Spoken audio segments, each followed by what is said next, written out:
It does not. Commissioner Monsod, can you tell us what Yeah, happens? Let's say hindi magkaroon ng proclamation by the 30th. Kasi Okay. yan ang kinakatakutan ng mga Let's tao. put it this way. Let's say that there are many, well, let me just premise it this way. If you are assuming that there is an evil conspiracy in which by the executive, the COMELEC, the Armed Forces of the Philippines, the PNP, and the Supreme Court, to make things happen in such a way that the present president is a holdover president. If that's your assumption, then regardless of what election you have, synchronized, you have automated, purely manual election, under those assumptions, then you are in for a big with a big problem right now. I don't think that there's a case like that where there is that vast conspiracy of evil. Thank you. So what could happen?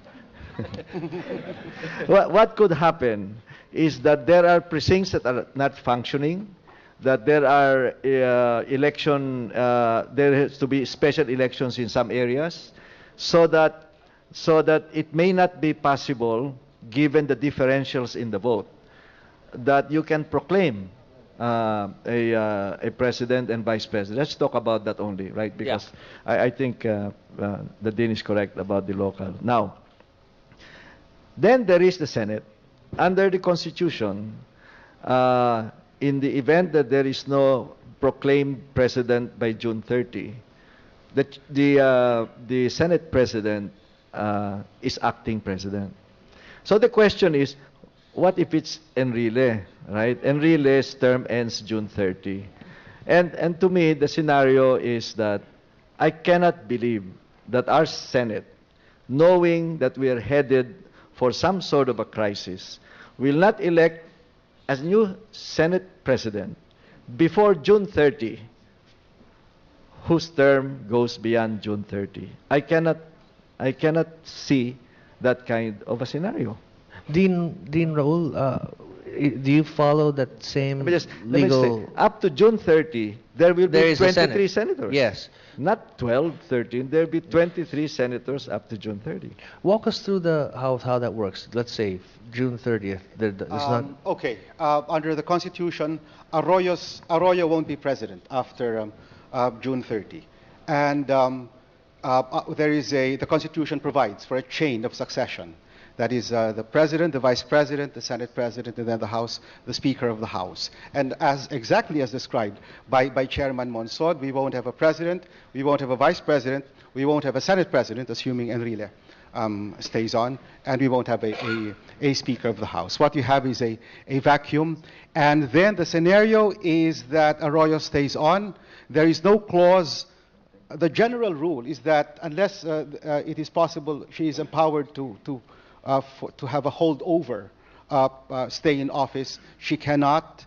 But in that vacuum, the scenario is that she stays on. She will say that she has actually 90 days to fill in the seat of the CJ, the Chief Justice, and insists on appointing the next chief. But that can all be prevented by the Senate coming together, as you said. You agree with that, Dean Palanan? That is correct, relying upon the prudence and the wisdom of our senators. But apparently noises have been made in the Senate precisely to address the concern expressed by Chairman Monsod, and apparently there are not enough numbers in the Senate to carry out the prudence that you called for. No, I think the move presently to replace Senate President Enrile is not moved by the fear of a crisis. It's moved by something else.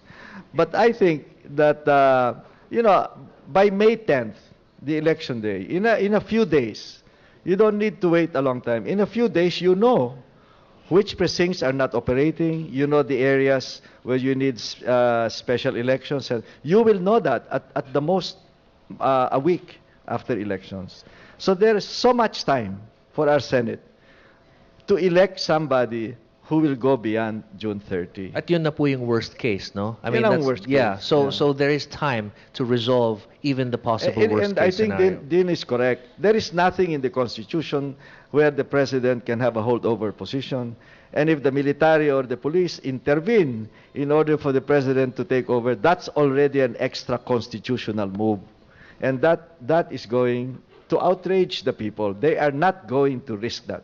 If they want the elections to go their way, there's a very good way to do it. Just rig the elections quietly. Nobody will even know that they have been cheated by rigging it. That's why we're very, very adamant about Smartmatic and the COMELEC putting in all the safeguards against rigging of the elections, because you will not even know you've been cheated if they do it very well.